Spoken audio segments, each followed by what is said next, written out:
So a little while ago, I did a newsletter on who does the tenant buyout negotiations when a property is up for sale. I will link that. It was a blog post. I also posted it, I think, on LinkedIn and on my website. So I'll link that below if you want to read that post, that newsletter. You can also subscribe to my weekly newsletter, and then you would also get these things in your inbox every Sunday. But I thought I would also do like a video on it if you are, more of a YouTube learner. So to get right into it, when a property is up for sale, there's two ways that a buyout can be negotiated. It can be negotiated by the seller or it can be negotiated by the buyer. For the seller, there's some things that the seller might want to take into consideration before they decide if they want to list a property and or do the buyout negotiation. So one, you want to probably talk to a real estate agent and figure out what your property is worth as is tenant occupied.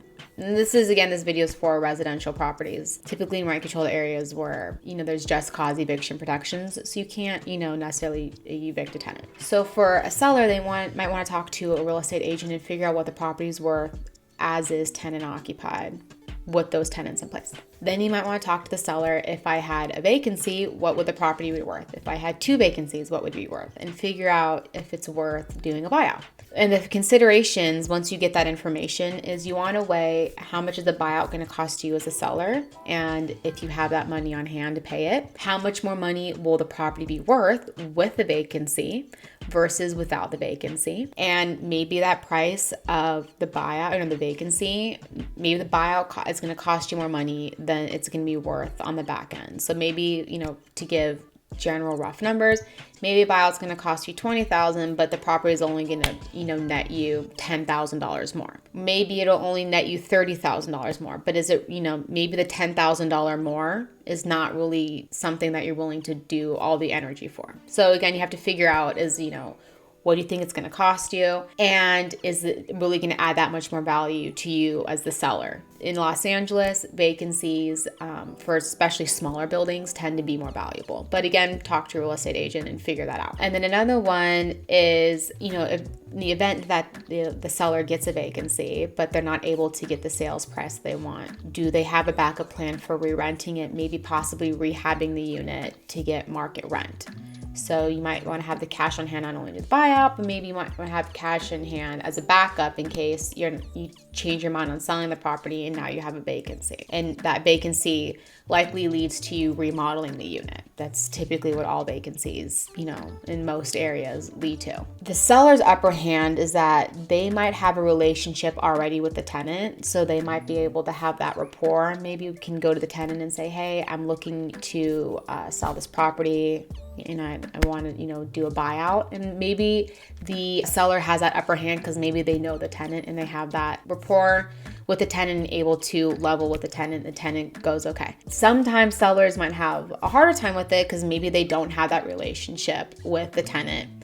Maybe them and the tenant aren't on the best of terms. So maybe the seller is not in the position to be the one to negotiate it. However, in that case, you can have maybe the seller's agent do it or have an attorney experienced in doing buyouts. Maybe they can be the one to approach the tenant. But those are some of the considerations that seller has.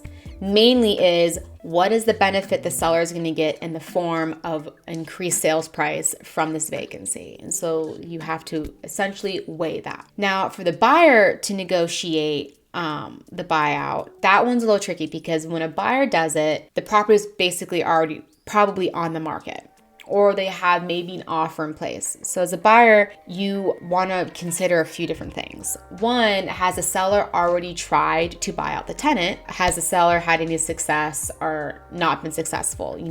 Did they attempt it? And if they attempted it, what came of it? Were the tenants not open to it? Were the tenants open to it? Did the tenants throw out a number? What happened? Another thing is, do they have some sort of contingency in place for the property? So maybe you have an offer, I'll buy it, but it's contingent on me getting, one or two of these vacancies secured. So you want to make sure that you know what your contingencies are.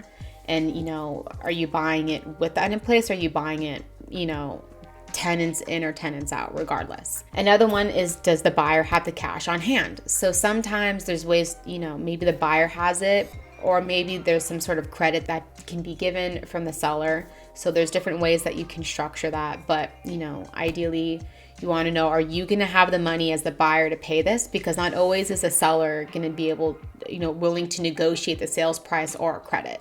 They might just go, you're buying it, you deal with it, you have the money to buy the tenant out. Another thing is, what is the buyer's plan for the property? Are you going to own or occupy it? Do you plan to, remodel and get market rent? What is your end goal with this property? And you also need to know, what kind of tenants do you have in place? Are you, do they have protections where you aren't able to evict them to own or occupy or to substantially remodel? You need to know what the laws are about just cause evictions, for where that building is. There might be restrictions on that. So a buyout might really only be your only avenue. And if you have, tenants that are not into it and you have that vibe from the seller said, hey, they're not into it, that, considerations. But again, that's kind of part of your due diligence and maybe potentially part of one of your contingencies. And another thing is, are you, the buyer, required to have a vacancy at close? So maybe you have a loan in place, and one of the loan conditions is you've got to, take up residence at close. So is that a requirement of your loan? Is there some sort of forgiveness that your loan has, or some sort of grace period for you to, take tenancy? And, what are your options for that? So those are all considerations that a buyer, would have to look into before they go and do the negotiations. Let's say the property is listed. The seller and the buyer, one of them has to figure out who's going to do the negotiations. So for instance, if you have it listed and it comes to the conclusion by one side or the other that vacancies are going to be a sticking point, having buyouts that are going to be a sticking point, the parties, need to come together and figure out who's going to take the lead. You don't want the seller and the buyer both trying to negotiate, because it's going to confuse the tenant, it's going to confuse each side, and it's likely going to give the tenant, either they're not going to cooperate or the tenant might possibly play games because they're going to try to figure out which side's going to give them the best. And so it makes for very messy deal making. It also makes major problems for the sale itself, because you have a contract and there's a due diligence period and maybe there's potential contingencies in place. So you don't want to be stepping over each other. You also don't want to be getting in each other's way and potentially breaching your agreement. So like I said earlier, there was some benefits to the seller doing the buyouts. There's some benefits if the buyer tries to do the buyouts. And one of it is the buyer might actually have the upper hand in a just cause eviction. The buyer might have the ability to own or occupy, but maybe the owner wants some time to figure that out. Maybe they need to move in later rather than now. Maybe they want to rehab it. There's all these things. When a buyer comes in, they're the ones who, the seller's not going to be owner occupying, right? They're selling it. So the buyer might be the one who's going to own or occupy and say, hey, this is my plans for it. And there's some legitimacy to it. So a tenant will understand that, and they might be more willing to do a buyout and cooperate, because maybe the tenant needs more time, or maybe the owner's willing, or the buyer's willing to pay more money for the vacancy. Another thing is there's no relationship quite yet with the tenant and the buyer.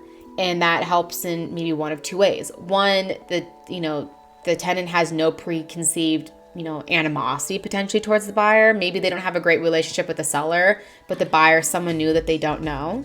And so you don't have that kind of built-in maybe contention that they would have with the seller.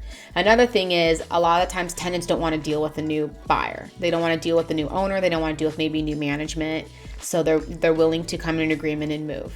And at the end of the day, the tenant might have plans of their own. This money could potentially help them. A lot of times tenants get, especially in smaller buildings, that these are usually bought by people who are going to own or occupy. Bigger buildings, tenants tend to know that these are investments and that they need cash flow, and they understand that units get rehabbed and they get re-rented at market rent. And so having a new and different person in the mix being, the buyer, tenants sometimes are able to be more willing to negotiate with that, because it's an unknown that they also don't want to be tackling. Typically how, someone asks me, I would say the seller, if it means, a lot to them to have a vacancy because it's going to increase their price or increase the marketability of the property, you might want to take an initial stab at it. If you are a seller and you don't want to deal with it and you want to sell the thing and be done with it, then, it might behoove the buyer to do it, and you might want to have some sort of contingency or place, or do some due diligence and figure out, what your backup plans if you can't get a buyout done. But definitely you want to make sure that both are not trying to negotiate a buyout at the same time, because it creates problems for the tenant, it creates problems for the buyer and the seller, and it's just very confusing and messy. So if you're at the juncture where there's been an offer, you want to figure out, is the seller, is the buyer demanding the seller have a vacant unit, so the seller's doing it, or is the buyer wanting a vacant unit and they're going to take the lead on getting the unit vacant by trying to approach the tenants for buyouts? You figure that out with your agents, and you figure that early on, and you don't overstep. Sometimes it helps that the seller take a stab at it, because then they might have an understanding. Maybe they can get a vacancy and they can get a higher price, or the benefit to the buyer is that the seller might go, hey, I did or did not have success, and the buyer can take that into consideration as well. So I hope that video was helpful. At the end, I will link my playlist specifically on buyouts. I've done quite a few videos on them. If you like this, you might also like my weekly newsletter. It's geared predominantly towards landlords, though it does have a lot of general insight and good information. It does have a lot of updates on real estate news.